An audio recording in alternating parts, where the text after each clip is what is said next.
La entrevista del Telematutino 11, gente importante a tratar temas importantes. Y la economía es un tema importante, sea que vaya mal o sea que vaya bien. Porque la economía es nuestro bolsillo, nuestro ingreso, nuestra capacidad de compra. Nos acompaña el licenciado Raúl Ovalle, un destacado joven economista que prácticamente hablamos ahí de su currículum. Él es muy solicitado por empresas, por instituciones, principalmente bancarias, para que les explique, para que le haga proyecciones económicas. Raúl, encantado de tenerte en el programa. Muchas gracias. Además, Raúl, yo lo conozco desde jovencito porque él se graduó con Alfredo Núñez, mi hijo menor. Mucho cariño para Alfredo y qué gusto estar aquí. Sí. Raúl, la versión del gobierno es que la situación económica se debe básicamente a cuestiones internacionales, a los aranceles de Trump, a la incertidumbre mundial, las altas tasas de interés de los Estados Unidos. Perfecto. Pero, ¿cuáles son las causas internas de esta desaceleración, que no es la primera en el gobierno? Ya hubo una en el 23, hubo una expansión monetaria extraordinaria, aún así terminó en 2.2, en el 24 crecimos, pero en el 25 volvemos a caer, a pesar de que el 24 fue de expansión monetaria. Creo que no podemos desvincular lo que ocurre domésticamente de la narrativa gubernamental que se vive externamente. Y brevemente, yo creo que hay que reconocer que República Dominicana y el mundo en general está viviendo un cambio de época. Ese cambio de época se ha caracterizado por tasas de interés más elevadas a nivel internacional que condicionan las tasas internas en República Dominicana, un nuevo orden arancelario, si se quiere, donde República Dominicana, pienso, podría ser de hecho un ganador. Hay más oportunidades, veo yo, con este nuevo orden arancelario, y podemos hablar en breve sobre el tema. Y una incertidumbre geopolítica que se traduce en que la volatilidad de los valores de activos internacionales y de las propias decisiones de los hogares y de las empresas también hayan cambiado. A pesar de ello, hay que reconocer que si en el mundo se está viviendo una tormenta de incertidumbre, los niveles de riesgo país de la República Dominicana, es decir, ese retorno adicional que el inversionista global desea o requiere para invertir en República Dominicana, en un bono libre de riesgo nuestro, pues está en mínimos históricos. Una buena noticia para el país, porque lo que quiere decir es que los inversionistas, a pesar de la evidente desaceleración que estamos viviendo localmente, están viendo con buenos ojos a Dominicana. Hay una tormenta internacional, aparentemente los cielos soleados desde el punto de vista externo. Sin embargo, esto tiene mucho que ver con que estamos ubicados en una región, Latinoamérica, que no está creciendo, donde nosotros somos de los pocos países que todavía crece. Ahora, ¿cómo conecta eso con la realidad local?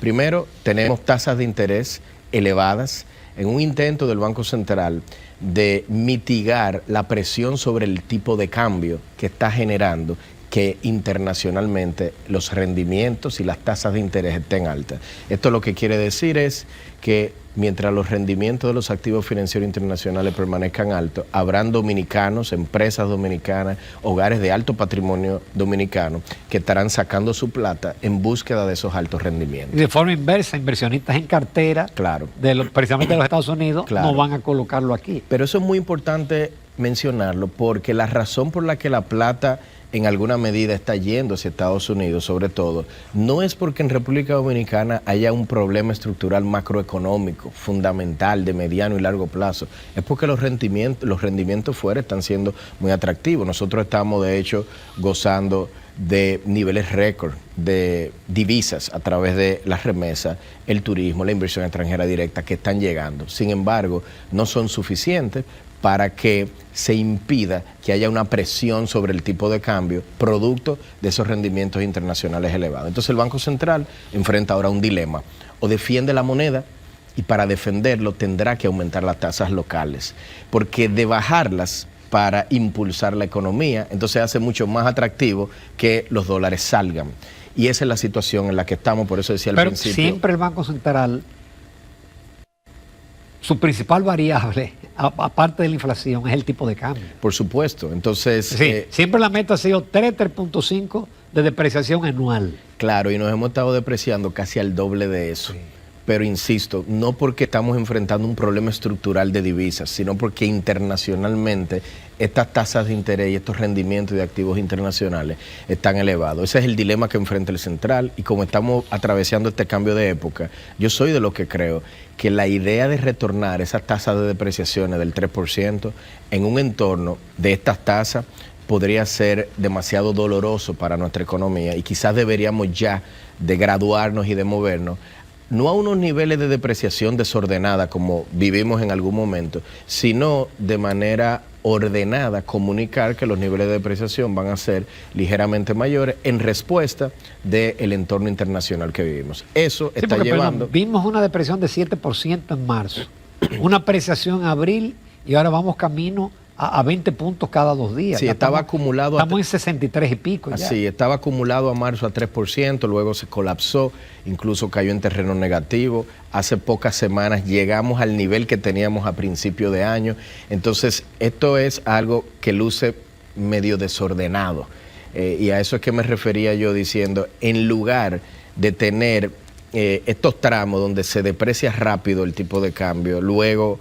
de repente se aprecia para lo que ahora estamos viviendo, que se está depreciando de nuevo, quizás valdría la pena que las autoridades monetarias identifiquen una senda quizás más elevada, pero por lo menos previsible para los hogares. Sí, pensar quizás en 6-7% de depreciación y no anual. creo que eso vaya a generar ningún problema. Es más, yo agrego, gracias a la credibilidad del Banco Central, el promedio de depreciación que hemos tenido en los últimos 2 años es cerca de 6, el doble del que teníamos en el pasado, y la inflación ha estado controlada. Por lo tanto, el gran trauma o miedo de que porque hay mayor depreciación automáticamente todo se va a traducir a inflación, pues yo creo que... Raúl, ¿en qué medida esa depreciación no afecta a la inflación si no tuviera el subsidio del gobierno a los combustibles, por ejemplo? No, si el subsidio se eliminara, seguramente habría medio punto a 1 punto adicional de inflación, de eso no hay duda, pero esto sería un cambio de una vez, si mañana el gobierno decidiera eso es una realidad, pero todavía estaríamos dentro del rango meta del Banco Central, o sea que no creo que la reducción del subsidio vaya a desanclar las expectativas, como dirían los economistas, generaría incertidumbre inflacionaria. Pero los elementos internos, por ejemplo, se ha hablado mucho del bajo nivel de inversión de capital, lo reconoce el propio gobierno cuando somete el proyecto reformulado y habla de medidas contracíclicas, que en algún momento en gobiernos anteriores eso era un estimulante, o sea, había una política fiscal permanentemente expansiva en los gobiernos del PLD. Eso es algo que ha contribuido. Yo le voy a agregar no solamente a estos niveles históricamente bajos de inversión pública, yo diría insosteniblemente bajos, que como bien dice el nuevo ministro, en su época de articulista ya lo mencionaba, ahora en una de sus primeras medidas ha anunciado que va a aumentar, si bien tímidamente, y 2025 ya estamos en la segunda mitad de año, posiblemente el impacto sea relativamente reducido, pero yo creo que sin duda es un movimiento en la dirección correcta y prepara el terreno para que eventualmente en el 2026 él pueda anunciar incluso aumentos adicionales de la inversión pública en el presupuesto que tiene que presentarse para octubre. Ahora, eso es un elemento, el de la parte pública. Hay otros elementos a nivel doméstico. El hecho de que las tasas de interés domésticas hayan estado tan altas por tanto tiempo ha llevado a que el consumidor, el hogar dominicano, esté enfrentando restricciones financieras que se reflejan en niveles de morosidad bancaria, sí, sobre todo en las carteras de consumo, tarjeta de crédito, vehículos nuevos, vehículos usados, en fin, que han llegado a los niveles que teníamos en la pandemia. Con la diferencia de que en la pandemia habían programas de alivio y flexibilización financiera que hoy no tenemos. De ahí la importancia de que eventualmente las tasas puedan bajar. Menciono esto porque cuando uno piensa en el tamaño de nuestra economía medida por el PIB, cerca del 70% es explicado por el consumo. Y el consumo hoy está herido. Entonces es natural que, como dije al inicio, esta situación internacional de altas tasas, que lleva a que las tasas locales estén también elevadas, afecten al consumidor, se refleje en mayor morosidad y lleve entonces a postergación de consumo y a una desaceleración económica, a que los bancos de hecho también reduzcan su apetito de riesgo por el consumidor y presten menos a los consumidores. Y se dediquen a tesorería. Por ejemplo, exactamente, y entonces... Y por cierto, eso es muy importante mencionarlo porque a pesar de los niveles de morosidad que les estoy mencionando, yo no estoy visualizando que haya un problema de sostenibilidad financiera a nivel de los bancos. Es simplemente... hay suficiente liquidez y hay suficiente... Por supuesto, pero sí hay que reconocer que el hogar dominicano en este contexto ha estado sufriendo y que estas tasas también lleven a que los inversionistas, y aquí mezclo dos cosas, tasas de interés altas y una política cambiaria que luce algo desordenada, lleva entonces a que el empresario tenga que también postergar decisiones de inversión. Entonces, con un consumo privado desacelerado, una inversión privada desacelerada, una demanda externa desacelerada, porque este nuevo orden arancelario también ha llevado a que nuestro principal socio comercial, Estados Unidos, se esté desacelerando. Entonces ahí hay un rol para que la demanda pública, en este caso vía programas de inversión pública, en fin, sea lo que compense en alguna medida esta caída de la economía. Sin una reforma fiscal, ¿de dónde el gobierno va a sacar para el próximo presupuesto el aumento de gasto de capital si prácticamente el ingreso total no alcanza para el gasto corriente? Es decir, no tenemos ahorro corriente. Aquí hay dos cosas y precisiones que me gustaría hacer. Primero, el gobierno tiene recursos en el Banco del Estado, por el orden de 2,5 a 3 puntos del PIB. Cada punto del PIB, 1.200 millones de dólares. Esto es poco más de 3.000 millones de dólares que tiene el gobierno de emisiones de emisiones de deuda de periodos anteriores que no se gastaron. Es como que se sobrefinanciaron. Esto viene desde la pandemia y yo creo que durante la pandemia fue una decisión correcta porque había mucha incertidumbre, no se sabía si iban a venir o no las vacunas. En alguna medida yo creo que el gobierno lo que hizo fue contratar un seguro y estuvo muy bien en aquel momento. El problema es que esa plata, luego de que ya se había estabilizado el mundo y nuestra economía, pues nunca se gastó y está guardada desde hace ya varios años. Entonces no se requiere una reforma para tomar esa plata que ya es disponible, donde se aumentaría el déficit fiscal, pero no se endeudaría más el gobierno porque ya lo tiene, básicamente. Entonces, Andy Daguarre ha sido muy crítico con esa, porque ha servido también como acumulación de reservas al Banco Central, que tiene un retorno muy bajo en relación al retorno que tienen esos bonos colocados en el exterior. Claro, la forma en que un banco central a través de este tipo de políticas genera las reservas, no solamente en Dominicana, en otros, implica un costo. Y ese costo, si se quiere, se puede interpretar como el seguro que está dispuesto a pagar ese Banco Central por mantener reservas que le permita, en momentos donde hay inestabilidad, como ahora, intervenir el mercado cambiario y estabilizarlo. La pregunta que uno podría hacerse es... ¿qué tan caro está dispuesto el Banco Central a pagar ese seguro? Pero de que siempre va a haber un costo. O sea, sería preferible alimentar la reserva con el ingreso de divisas. Claro, o sea, así se alimenta. El problema es que con una situación como la vigente, puede ser que ese ingreso de divisas no sea suficiente para generar una acumulación de reservas consistente con la protección que un Banco Central le quisiera dar a su sociedad, ¿no? Que tú hablabas, y yo veo también que el Banco Central dice que este año va a subir a 46.200 millones el ingreso de divisas. Sin embargo, uno analiza, Zona Franca apenas está creciendo 0.59 en el primer semestre, las exportaciones de Zona Franca. Pero también el ingreso de turistas apenas está en 1.7. Se caen los turistas de Estados Unidos, los de Canadá, los de Europa. Entonces, dos sectores fundamentales. Ya no, el turismo no está creciendo a 5, ni a 6, ni a 7. No, el turismo viene y todavía sostiene niveles récord de llegada y niveles récord de ingresos por divisa. República Dominicana recibe... Pero siempre será un récord. Sí, eso es cierto. Yo creo que a menos que haya un choque que lleve a una desaceleración o caída directamente, vamos a estar viendo eso como lo fue la pandemia y no se está visualizando. Cuando uno considera todas las divisas que recibe Dominicana, estamos en el orden de 49.000 millones de dólares. 46 serían las fundamentales, que son remesas, exportaciones, turismo e inversión extranjera directa. Entonces, sí, yo creo que va a haber una desaceleración, pero no una caída.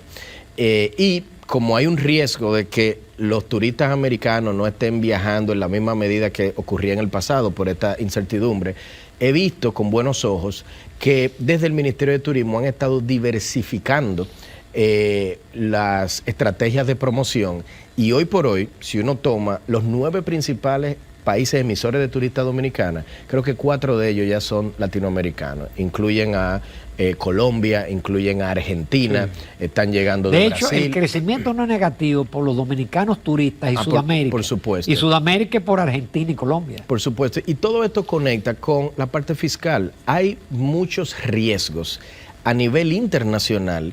Es como nubes negras que se están formando que pueden contribuir a esta desaceleración, y de ahí entonces que la inversión pública pueda servir. Ya comentaba que no se requiere una reforma para invertir más, se requiere una reforma para ajustar las cuentas fiscales que están en una trayectoria que, si bien no nos van a llevar a un precipicio fiscal, y no estoy aquí anticipando una crisis ni mucho menos, el gobierno tiene más que recursos suficientes para cumplir con sus compromisos de corto plazo, pero sin duda es como el colesterol alto, que si no se hace nada, eventualmente se pueden tapar las arterias. Nosotros estamos acumulando un déficit fiscal que hoy tiene el triple de los subsidios eléctricos que teníamos en el pasado, inversión pública en mínimos históricos, gasto corriente que supera desde hace ya más de 6 años el ingreso fiscal total, lo que lleva entonces a que el gobierno se tenga que endeudar para llevar la operación diaria del Estado. Esos son elementos que tienen que ser corregidos. Ahí la reforma es relevante, pero no por el tema de inversión pública. Y el último comentario sobre eso que yo diría es que la inversión pública, dígase, la infraestructura en presa, carretera, puente, en fin, que debe hacer el país para cerrar esas brechas de más habitacionales, no solo infraestructurales que tenemos, es un activo para todos los dominicanos, que beneficia a todas las generaciones subsiguientes, no solo a la nuestra, también a los hijos y a los nietos. Y no debería ese activo financiarse con un ingreso corriente, que es lo que ocurriría de una reforma fiscal, que cada año puede ser volátil. Debería siempre financiarse con un pasivo que también sea intergeneracional, que lo paguen varias generaciones. Y ese pasivo es la deuda. Balaguer hizo 32 presas con el ahorro corriente. Claro, pero pudo haber hecho muchísimo más si República Dominicana hubiese tenido algo que Balaguer nunca tuvo. La gente dice Balaguer no se endeudaba, y yo digo es cierto, pero es que también él no tenía forma de acceder a los mercados internacionales en esa época. Si se espera a los ingresos corrientes para generar inversión pública, entonces las brechas pueden aumentar en el tiempo. Dominicana tiene muy buen acceso a los mercados internacionales, y todo aumento de inversión debería financiarse con deuda. Si la deuda se usa para inversión, no hay problema. El problema es cuando la deuda se utiliza para gastos corrientes. Raúl, ¿cómo se explica que el gobierno permita que una economía se desacelere contando con recursos en el Banco Central y en el Banco de Reserva? Mira, eso es una pregunta más bien para su equipo económico. Hay que ver el nivel de coordinación que tienen, hay que ver si pudieron haber subestimado la desaceleración que se avecina. Son varios los economistas que habían advertido de principio de año que esto era un riesgo.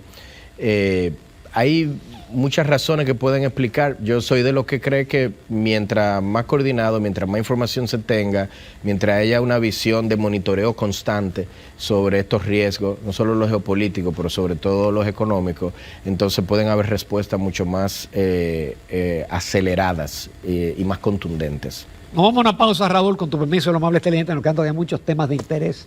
Como vemos, tenemos un economista que además es un magnífico comunicador. Continuamos con el economista Raúl Ovalle. Agotamos muchísimo de la economía dominicana en el pasado segmento. Raúl, con el proyecto reformulado, ya tú adelantaste, sí, aumentar un 0.4% del PIB en materia de inversión pública, y ya en el mes de julio, aunque se tuviera el dinero, es decir, no es tan sencillo usted acelerar una obra o iniciar nuevos proyectos. ¿Cuál es tu estimación del crecimiento de la economía en este año? Yo creo que la economía va a rondar entre 2,5% y 3% para el cierre de año. Es bueno contextualizar. ¿Cuánto está creciendo la economía actualmente? Si yo tomo el periodo de 12 meses, desde junio hasta julio, que ahí hay 12 meses del año pasado. Julio no lo conocemos todavía. Claro, no, el junio de este año sí, contra junio, el julio del sí. pasado sería 3,5%, lo que en una frecuencia anual estamos creciendo. Por lo tanto, a su pregunta, Cuando yo le digo que vamos a estar en un rango de 2,5 a 3, en el fondo lo que estoy diciendo, estoy anticipando que nos vamos a desacelerar en el segundo semestre. ¿Por qué? Porque no veo que las tasas de interés vayan a bajar de un modo tan rápido y de una magnitud tan profunda como para cambiar la dinámica que actualmente tiene el consumo de los hogares y la inversión de los empresarios. Entonces todavía le va a faltar un tiempo para que con un cambio de tasa la economía pueda comenzar esa recuperación. También visualizo que en la segunda mitad de año la economía americana se va a desacelerar más que lo que hizo lo hizo en la primera, sobre todo porque ahora es que de verdad entran a operar los aranceles. Pero también está la contrapartida del fondo. La Reserva Federal anunció que ya en septiembre parece que va a comenzar un desmonte de las tasas. Pero creo que lo van a hacer por, lamentablemente, las razones equivocadas. O sea, yo no estoy contento porque bajen la tasa para impedir una recesión. Porque si fuera que van a bajar la tasa de interés porque tienen a la economía en pleno empleo y la inflación ya está anclada en la meta que ellos tienen, qué bueno que bajen la tasa de interés, no hay necesidad de tenerla en estos niveles, pero van a comenzar a bajarla porque están temerosos de que si no lo hacen, entonces la economía se va a desacelerar pues mucho más y eso puede afectar su mandato de pleno empleo. Entonces, esa situación de una desaceleración mayor de la economía americana, nuestro principal socio comercial en la segunda mitad de año, y una tasa de interés que no la visualizo bajando demasiado en este segundo semestre, llevan a que la inversión pública tenga que ser el salvador. Pero como estamos en la segunda mitad iniciando, creo que ese impulso que ha sido anunciado de medio punto no será suficiente para evitar una desaceleración. Ahora, y para el año próximo, ahí voy. Y es importante destacar, el hecho de que no sea suficiente no quiere decir que no sea en la dirección correcta, porque creo que lo que ha hecho el ministro es lo correcto. Es decir, no vamos a permitir estos niveles de inversión tan bajos que teníamos y con esto me parece a mí que prepara el terreno para que en el año 2026 puedan anunciar un impulso vía inversión pública todavía mayor. No olvidemos que el anterior ministro implementó una regla fiscal. Una regla fiscal que en mi opinión amerita un rediseño porque tenía un sesgo anti-inversión pública, que es exactamente lo opuesto a lo que quisiéramos. Entonces el nuevo ministro y su equipo... que esa regla cabía perfectamente si se hubiese producido una reforma fiscal. A ver, yo todavía, con todo y la reforma, pienso que la regla tenía un error conceptual de diseño. Y es que la regla se diseñó para un país que tiene niveles de gasto excesivamente elevados. Y aquí yo siempre pienso que ha habido una confusión sobre el gasto público dominicano. República Dominicana tiene un gasto público bajo. Sí. Lo que pasa es que tiene un gasto público en muchos sectores muy mal ejecutado. Si yo fuese a ocupar una analogía médica, es como que nuestro peso físico es bajo en realidad, haciendo la analogía con el gasto, pero tenemos mucha grasa, poca masa muscular. Entonces, la solución no es bajar más el peso si tenemos mucha grasa. La solución es mejorar la masa muscular. Es decir, que ese gasto improductivo que tenemos eventualmente se convierte en productivo y todos los ahorros que se puedan generar vayan directamente a inversión pública, porque nuestro país no es un país rico, nuestro país tiene muchas brechas sociales, muchas brechas de infraestructura. Y es sencillo disminuir el gasto improductivo, que al fin y al cabo gasto corriente. Eso no es una pregunta técnica, es una pregunta política, porque decir es sencillo es hacerse la pregunta de, bueno, lo que estoy actualmente invirtiendo posiblemente en exceso en comunicación, en temas comunicacionales como se ha dicho, lo que estoy invirtiendo en subsidios no focalizados, las diferentes brisitas que se dan en el año. Eso es una pregunta política, no técnica. Entonces, si es sencillo... El mismo caso de los combustibles que beneficia a la familia que tiene muchos vehículos. Por supuesto. Vehículos de gran consumo. Por supuesto. Entonces, eso es una pregunta política. Porque técnicamente, yo sé que el nuevo ministro y todo su equipo tienen bastante bien identificado dónde están estas mejoras. Entonces, ahora va a venir, me imagino yo, una negociación desde el equipo técnico con la parte política para tomar decisiones al respecto. Y yo creo que el país las necesita. Creo que sí se necesita que ese gasto improductivo vaya y se destine. ¿Tú crees que entonces la desaceleración económica es coyuntural, no estructural? Es coyuntural, sin duda, y Dominicana tiene la capacidad de recuperarse.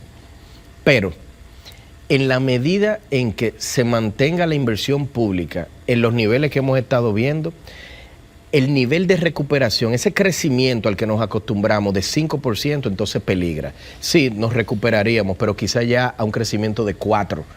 de largo plazo y no de 5. Y eso entonces sí podría tener, como dirían los economistas, un impacto más estructural. No se llegaría a la duplicación del PIB per cápita al 36 como aspira el presidente. No, porque para eso se requiere un crecimiento cerca del 6% cada año. Por cierto, este es el primer año y como no lo vamos a lograr, entonces ya no es solo el 6, quizás ahora es un 6.1 cada año en lo que resta para llegar. ¿Realmente el crecimiento potencial es un 5%? ¿O fue un número que nos acostumbramos por la serie histórica? Esa es una de las preguntas más interesantes. Yo creo que genera mucha controversia en la comunidad de economistas. Yo soy de los que me suscribo la idea de que ya Dominicana no crece al 5 como potencial. Veo que hemos tenido en la última década una reducción de la productividad, porque algo breve para contextualizar, hablar de un crecimiento potencial es hacerse la siguiente pregunta: ¿cuánto es lo que invierte el país? ¿Cuánto crece el capital humano, la gente que se emplea? ¿Y cuánto crece o contribuye la productividad? Si alguna de estas tres cosas se reduce de manera permanente, entonces te afecta ese crecimiento del 5. Crecíamos al 5 porque en el país estábamos invirtiendo a unos niveles donde, lastimosamente, en el caso de la inversión pública, ya estamos invirtiendo menos. El bono demográfico, el crecimiento de la población dominicana de hace una década era más cercana al 2%, hoy viene reduciéndose, entonces ahora hay que compensar esa caída del crecimiento demográfico. Y en cuanto a la productividad, cada año que pasa en la que nuestros estudiantes, nuestros niños continúan, y tengo que decirlo, secuestrados por un sistema que no genera que tengamos excelencia académica traducida a los programas STEM que usted mencionaba al principio y demás, entonces es un año más de productividad que se desacelera, y la productividad que tiene Dominicana hoy no es la de la década pasada, que de por sí era baja. Entonces estoy viendo muchos riesgos en esos componentes que me llevan a pensar que ese 5% no se mantendría a menos que hayan cambios de políticas económicas que alteren algunos de estos tres elementos que he mencionado, y eso podría llevarnos, sí, a que recuperemos ese nivel de crecimiento tendencial. Raúl Ovalle, muchísimas gracias. Yo espero tenerte con mucha frecuencia. Cuando quiera, aquí estamos a la orden. Gracias por la invitación. Me encantó tu enfoque y comparto mucho de tu criterio. Muchas gracias.